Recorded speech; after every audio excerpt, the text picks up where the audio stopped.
Girl, don't push the semantics too much, or else they're just gonna start calling you Osaka. Yeah, there's a lot of VA jokes I can make with this character.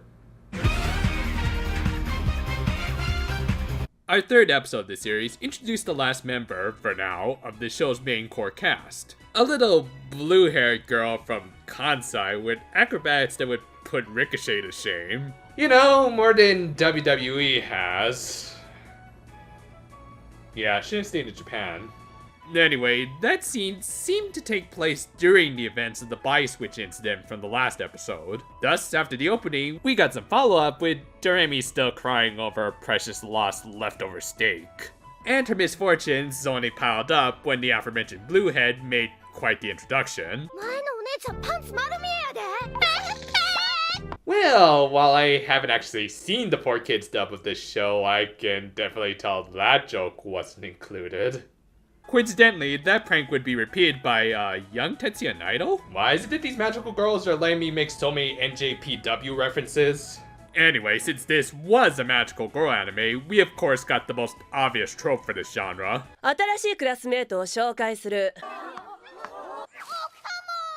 The Kansai girl introduced herself as Aiko Seno, and in return, these idiots gave their intros.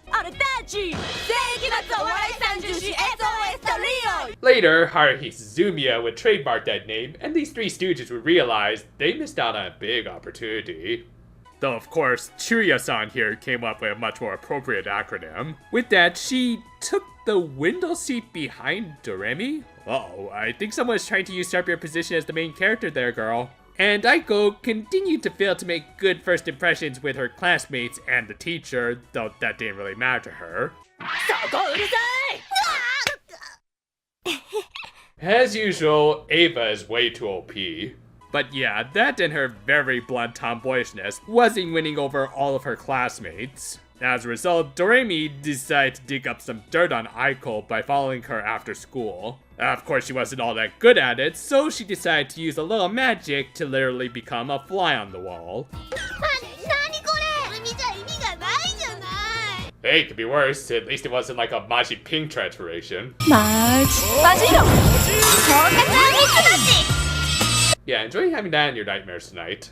Though, even if she had transformed properly, she probably would have lost Aiko as she decided to hail a cab. Now you see, youngins, this is what we did back in the days before all your Ubers and everything. Well, actually, I'm not even sure if they're all that prevalent in Japan right now, as even with the introduction of rideshare services, taxis seem to be still fairly common as many blue-collar workers don't actually own their own cars. I bring this up because it will play a big part in this episode later. In any case, Doremi decided to use her broom to catch up, but I guess her Mothra cosplay wasn't all that aerodynamic, and she ended up crashing right into Aiko's front door. Still, she did manage to get invited in, and even met Aiko's father. Noticeably, the father and daughter seemed to share chores around the house. The reason for this became more apparent after Mr. Seno took a snooze while they were eating takoyaki. Apparently, he was exhausted from his job as a taxi driver, nicely connecting back to that scene from earlier, by clarifying Aiko's familiarity with her father's occupation,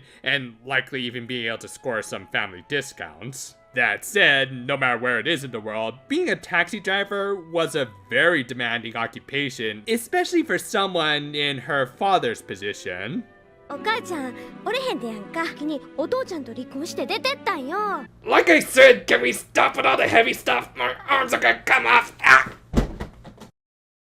All jokes aside, I do appreciate that this show, in just its third episode, is tackling some very, and yet also, an all too common issue that some children will have to face. It really says something when this is one of the very few toy properties that I at least know from this time period that tackled this very subject matter. Yeah, by the way, remember how they tried to cover this up in the dub, and yet we could all see right through it?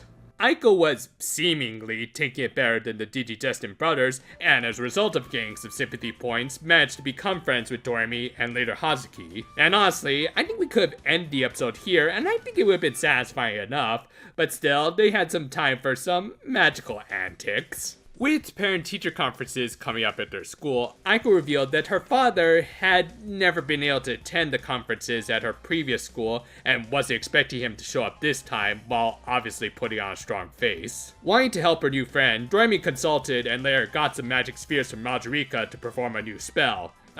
Say, how does she have enough mass to rock back and forth in that chair? Well, anyway, before anything else, Doremi at least tried the practical approach by telling Mr. Seno about the conferences when his daughter wouldn't. Sure enough, he said he wouldn't be able to make them, and thus Doremi casted probably her most morally questionable spell so far, and created an exact and living clone of him that would eventually disappear by the end of the day. Bypassing override! I am alive! Yeah, thankfully, unlike divorces, they didn't highlight the idea of this guy gaining any sort of sapience, and instead just made jokes like the fact that he couldn't speak with an Osakan accent. Anyway, Doremi ordered her clone slave to attend the conference in Mr. Seno's place. However, I guess she forgot to tell him which classroom they were in, and he couldn't find them. Eventually, a Mr. Seno arrived and had a noticeably thick Osakan accent. Yeah, just by that, you can kind of guess where this was going, though they also kind of spoiled the twist beforehand, but more on that later, because regardless, this was still a very touching scene with Aiko finally dropping the act and letting all of her emotions out by admitting that she was happy to have her father in her life and wanted to see him more. With that, he of course went right back to work, which really should have been a giveaway for Doremi, as how would her clone be able to attain a taxi without arousing suspicions from the real father or the cab company? Well, the answer to that was simple. He wasn't the clone. Aiko, you just saw your old man spontaneously combust. I think you should have a little bit more of a reaction than just that.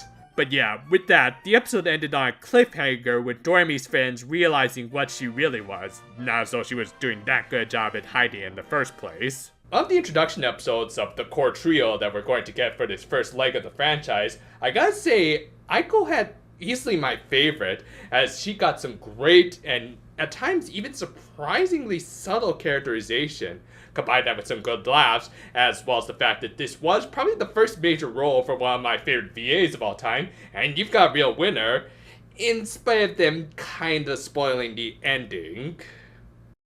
Yeah, let's just get this little negative out of the way. For whatever reason, they included these few seconds of Mr. Seno pondering whether or not to go to the conference, and pretty much spoiled that twist at the end. I mean, I think I kind of get what they wanted to do, like, just really sell the scene between the father and daughter and not have that hanging doubt that it might be the clone.